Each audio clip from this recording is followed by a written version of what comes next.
Assalamualaikum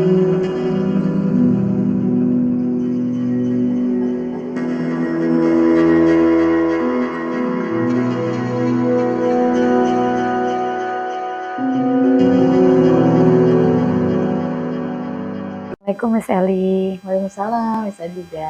Miss Eli gimana kabarnya? Alhamdulillah baik. Udah mau Alhamdulillah. pulang sih sebenarnya. Iya, nah maaf ya Miss ya, ini mengganggu waktunya. Insya Allah nggak apa-apa Miss Eli. Oke, baik. Hari ini saya ingin diskusi dengan Miss Eli dan sharing terkait bagaimana cara Miss Eli untuk mengambil keputusan ketika mengalami suatu masalah ya. Baik itu selama ini baik sebagai kepala sekolah terutama ya Miss ya. Mungkin ada beberapa hal yang nanti saya tanyakan. Kalau misalkan Miss Eli nggak berkenan silakan tidak dijawab, tapi kalau Miss Eli berkenan silakan dijawab gitu ya Miss. Baik bisa juga. Siap. Baik, yang pertama yang saya tanyakan, selama Miss Eli menjadi kepala sekolah, kira-kira masalah apa yang pernah Miss Eli alami? Masalah apa yang sering saya alami? Banyak ya, rata-rata kalau permasalahan namanya juga memimpin organisasi banyak permasalahan yang terjadi baik seputar murid, guru, orang tua, sarana prasarana, itu bagian dari permasalahan yang ditemui sih sehari-hari dalam lingkungan sekolah misalnya. Oke baik, kira-kira dari masalah yang tadi Miss Eli sampaikan, kira-kira ada nggak masalah yang berkaitan dengan etika? Etika ya, etika, melanggar etika atau dilema etika nih? Nah, mungkin bisa kita mulai dari dilema etika ya Miss Eli. Kalau kasus dilema etika itu di sekolah di Binahir ini yang pernah saya temui itu pernah ada kasus tentang dilema etika. Waktu itu ada murid yang ingin menyampaikan sesuatu ke guru, mungkin ada sedikit rasa penasaran atau ketidakpuasan yang dia sampaikan kepada guru, tapi mungkin respon gurunya jadi tidak bijak. Akhirnya mungkin ada komunikasi di antara murid dengan guru ini yang kurang baik pada saat itu, kurang hangat pada saat itu. Lalu apa yang Miss Eli lakukan untuk mengidentifikasi kasus tadi? Pertama yang saya lakukan itu adalah mengumpulkan informasi dulu, Miss Adija. Informasi pertama digali dulu dari anak ini bercerita ke siapa, misalnya ke wali kelasnya atau ke guru yang dia percaya, baru saya gali dulu informasi dari sudut anak. Oh, anak bercerita dari orang yang dia percaya tadi seperti ini versi anak. Kemudian digali dulu juga informasi dari guru yang bersangkutan tadi. Oh, dari versi guru begini. Itu langkah pertama saya mengidentifikasi permasalahan dari kedua sisi. Lalu bagaimana cara Miss Eli menjalankan pengambilan keputusan ini, terutama dalam kasus-kasus di mana ada dua kepentingan yang sama-sama benar atau sama-sama mengandung nilai kebajikan?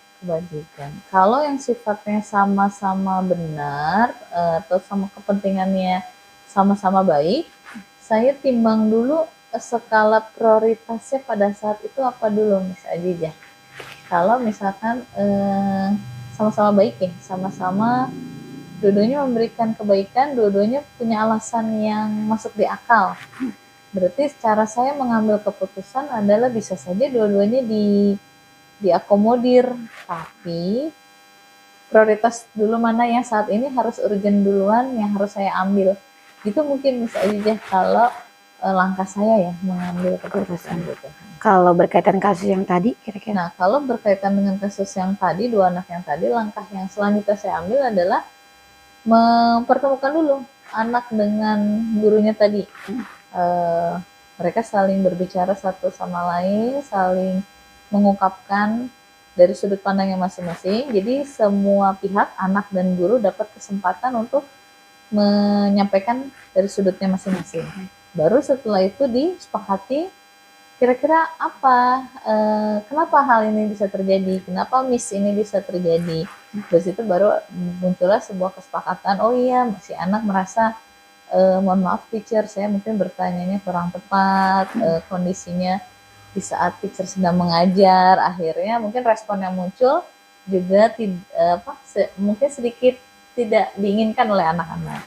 Demikian juga guru, akhirnya guru juga merasa mohon maaf juga ya nak, teacher mungkin memberikan jawabannya tidak memuaskan karena teacher sedang mengajar. Akhirnya di situ ada lahirnya sebuah kesepakatan untuk saling menghargai dan memahami satu sama lain. Itu sih Miss Adijah kalau dari kasus yang tadi ya. Biasanya nilai-nilai apa yang diambil nih? Pertama nilai yang diambil adalah nilai kemanusiaan dulu Miss Adijah. Tadi ya awalnya harus mendengarkan dulu baik murid dan guru sebagai seorang manusia. Jadi nilai-nilai suara murid, suara guru harus didengarkan. Kepedulian berarti ya? Kepedulian ya berarti. Jadi nilai itu yang harus dikedepankan dulu. Nah, setelah itu baru ada menghormati, saling menghormati. Tadi kan setiap pihak, guru berbicara, murid berbicara dari sudutnya masing-masing. Pada saat proses itu mereka harus saling menghormati satu sama lain. Okay. Baru akhirnya lahirlah sebuah nilai kesepakatan. Nah, itu yang mungkin akhirnya jadi sebuah nilai baru antara guru dengan murid. Itu berarti kasus yang tadi itu individu dengan individu ya? Iya, betul. Keadilan versus kepedulian. Kepedulian mungkin. Iya. Baik, selanjutnya langkah-langkah atau prosedur yang dilakukan Miss Elly selama kasus tadi, berarti selain mengkonfirmasi ke siswa, kemudian ke guru, berarti apa lagi? Setelah itu kalau mereka ada sebuah kesepakatan, kita menuangkannya dalam sebuah kertas atau sesuatu yang menjadi pertanda bahwa ini kesepakatan antara guru dengan murid. Kalau itu kasusnya guru dengan murid, tapi kalau kasusnya murid dengan murid, itu juga diakhiri dengan sebuah kesepakatan yang dituangkan dalam bentuk tertulis. Oke, baik. Selanjutnya, hal-hal apa saja yang selama ini Miss Elly anggap efektif dalam pengambilan keputusan terkait kasus-kasus dilema etika? Kalau kaitannya dengan dilema etika yang yang langkah efektif pertama adalah pertama harus mengumpulkan data komprehensif dulu sih. Data relevan ya. Datanya harus relevan dari berbagai pihak, jadi tidak boleh hanya satu sisi dan tidak boleh langsung menjas. Jadi harus mengumpulkan datanya tuh komprehensif dulu. Yang kedua baru diolah dari data tersebut. Mungkin kalau bisa dengan coach atau coaching dengan coaching, jadi bisa kita gali dari murid dan atau gurunya. Itu sih kalau langkah-langkahnya kurang lebih. Baik. Selanjutnya, hal-hal apa saja yang selama ini merupakan jadi tantangan dalam pengambilan keputusan? Pengambilan keputusan khususnya dilema etika? Iya, dilema etika, tantangan dilema etika. Tantangan dalam pengambilan keputusan dilema etika sebenarnya itu lebih ke ini kan karena dua-duanya sama-sama benar. Ya, dua-duanya sama-sama benar. Tantangannya itu adalah tadi sih proses memanusiakan atau menciptakan kepedulian itu yang butuh saling memahami satu sama lain. Itu tantangannya di situ. Karena kalau misalnya satu pihak sudah merasa ego dan nggak peduli dengan itu urusan lo, pokoknya nih tersinggung lah misalkan dia dengan statement orang lain atau gurunya, terus gurunya juga nggak mau, kamu kan murid. Nah, ketika kepedulian itu tidak muncul, akan sulit untuk masuk ke langkah berikutnya. Jadi tantangan paling besar adalah menumbuhkan rasa kepedulian atau kesetaraan ya. Jadi kesetaraan bahwa setiap orang tuh punya hak untuk bicara, untuk berbicara dari sudutnya, gitu sih. Itu tantangannya mungkin. Baik, selanjutnya apa yang Miss Elly miliki? Atau ada mungkin prosedur yang dilakukan atau jadwalnya tuh ketika melakukan itu, apakah ada jadwal tertentu atau jadwal secara berkala dalam menangani kasus-kasus dilema etika ini? Kalau sifatnya kasusnya baru mendadak atau gimana, yang harus dilakukan itu jadi tidak boleh diendap, masalahnya jangan sampai diendap atau berlarut gitu. Jadi langkah pertama ketika mendengar tadi langsung kumpulkan data secepat dan sebanyak mungkin. Tapi jangan ditunda sampai besok hari atau beberapa hari.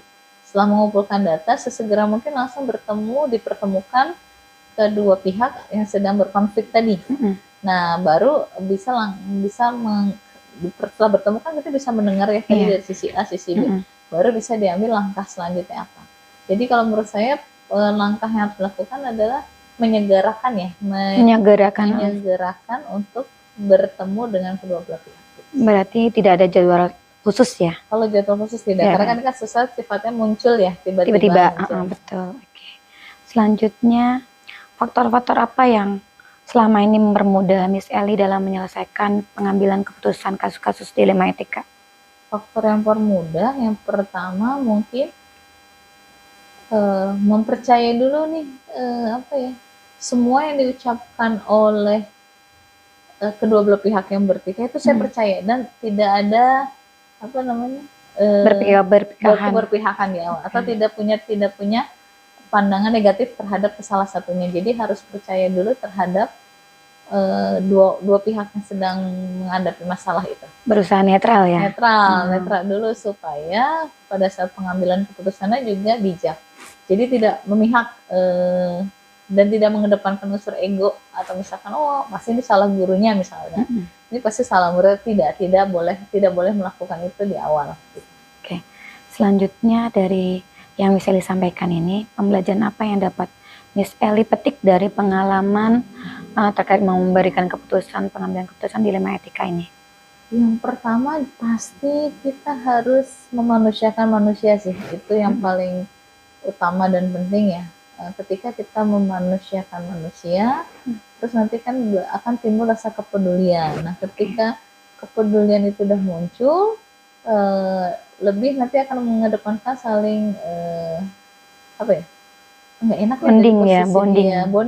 Nah, ternyata nggak tepat ya saya ngomong di waktu ini. Ternyata suara teacher bikin kalian nggak nyaman ya. Itu kan ada perasaan gitu kan. Ketika sudah muncul perasaan itu, saling memahami satu sama lain, akan mudah untuk menyelesaikan atau mengambil sebuah keputusan gitu sih jadinya.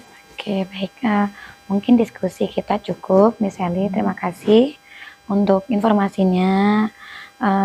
Semoga kita bisa ambil pelajaran dari setiap kasus yang sudah Miss Elly, baik Miss Elly alami maupun saya alami gitu ya. Terima kasih dari saya. Assalamualaikum warahmatullahi wabarakatuh. Waalaikumsalam warahmatullahi wabarakatuh. Terima kasih juga Miss.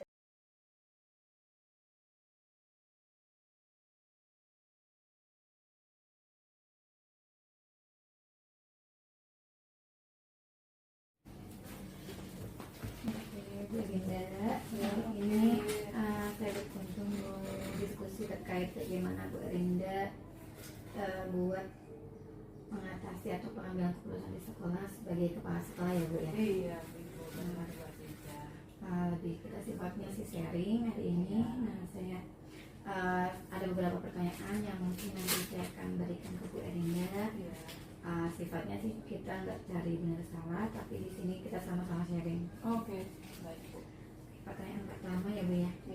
Yang pertama, bagaimana cara Bu Erinda untuk mengidentifikasi kasus-kasus yang merupakan dilema etika atau bujukan moral? Oke. Selama ini kalau kita lihat kasus-kasus yang ada itu, dia kalau dilema etika itu berdasarkan pengujian benar PS benarnya, dan bujukan moral itu berdasarkan pengujian benar atau salahnya. Oke. Berarti diidentifikasinya berdasarkan benar-benar kalau misalkan etika, kemudian kalau bujukan moral berdasarkan benar salah ya benar salah. Oke. Selanjutnya yang kedua, bagaimana cara Bu Erinda menjalankan pengambilan keputusan di sekolah, terutama saat kasus-kasus di mana ada kepentingan yang sama-sama benar atau sama-sama mengandung nilai kebajikan?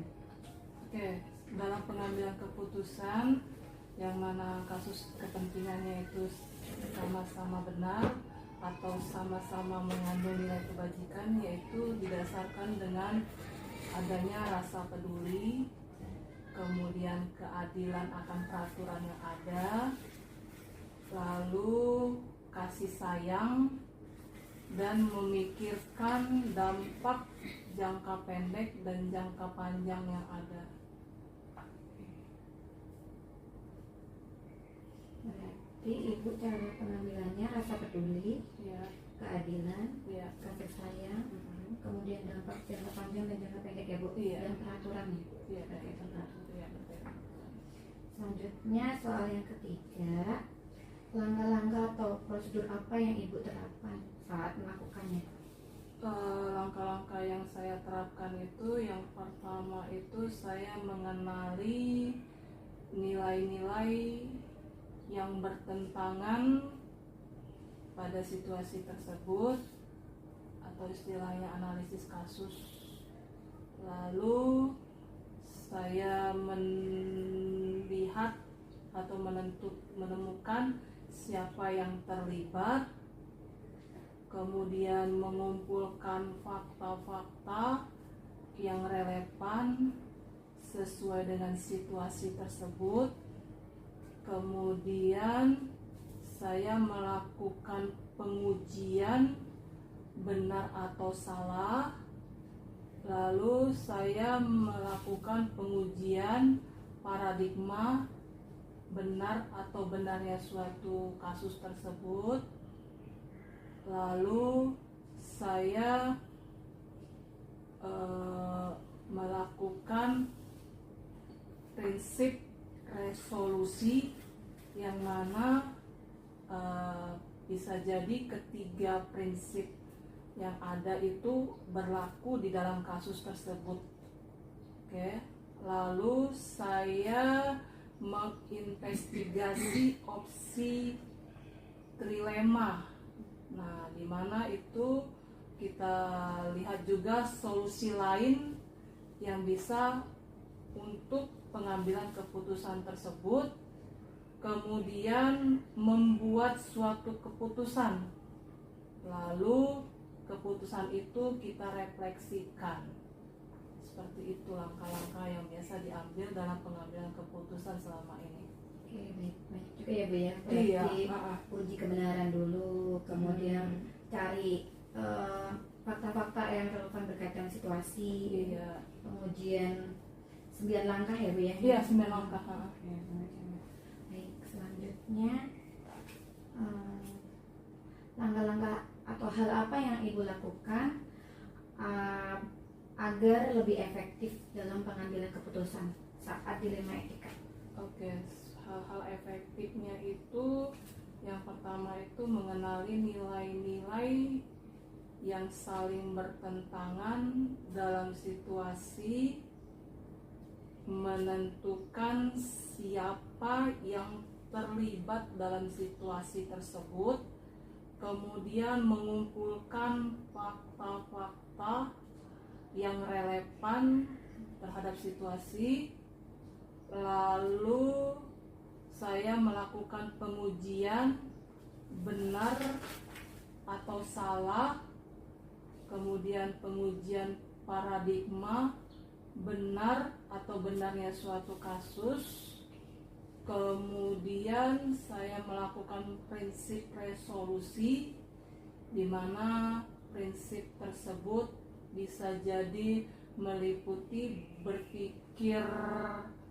daripada peraturan yang ada, ataupun berpikir dari rasa kepedulian, lalu berdasarkan hasil akhir dari suatu situasi tersebut.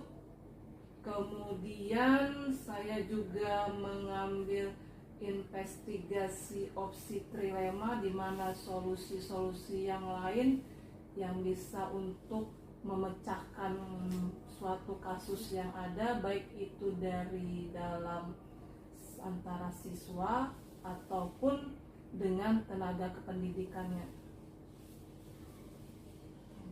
Lalu kita buat suatu keputusan yang ada, dan setelah keputusan itu kita refleksikan dampaknya bagaimana. Berarti di sini kalau ketika udah menganalisis Ya. tadi kasus masalahnya, kemudian ibu menentukan keputusan, tapi setelah itu melakukan refleksi ya. Iya, melakukan refleksi atas keputusan yang telah dibuat. Oke. Baik, hal-hal apa saja yang selama ini merupakan tantangan dalam menghadapi kasus? Hal-hal yang menjadi tantangan saya itu dalam mempertimbangkan dampak yang ada ya terhadap siswa ataupun guru dan pendik, kemudian berpikir dengan matang, tidak terbawa emosi, lalu tidak terpengaruh oleh orang lain, dan menentukan tentang nilai-nilai kebenarannya. Banyak ya Bu ya, Iya Ibu, begitulah untuk mengambil keputusan. prosesnya panjang juga. Tantangannya juga banyak. Banyak, prosesnya banyak juga. Baik, selanjutnya apakah Bu Erinda memiliki tata cara atau jadwal tertentu dalam menyelesaikan suatu masalah? Dalam menyelesaikan suatu masalah, kalau dia dilema etikanya ringan, itu dituntaskan langsung pada saat itu juga. Namun pada dilema etika yang lebih besar lagi, itu memerlukan jadwal tertentu untuk menyelesaikannya sesuai dengan prosedur yang ada. Berarti tergantung kondisi masalahnya. Iya, tergantung kondisi masalah yang ada. Oke, baik. Selanjutnya, apakah atau adakah orang-orang atau faktor apa saja yang selama ini bisa mempermudah atau membantu Bu Erinda dalam pengambilan keputusan? Oke, yang selalu membantu itu dia biasanya dari wali murid, kemudian warga sekolah, stakeholder dalam mengambil suatu keputusan yang mengenai kasus-kasus dilema etika yang ada. Apakah ini semuanya Bu, atau tergantung tadi kan kalau misalkan berkaitan dengan wali murid berarti wali murid aja? Itu tergantung kalau dari sisi siswanya ya Bu ya. Berarti kan wali murid kan wajib ada ya perannya. Lalu kalau dia dengan guru, berarti guru dengan stakeholder yang lain yang berwenang di hal tersebut.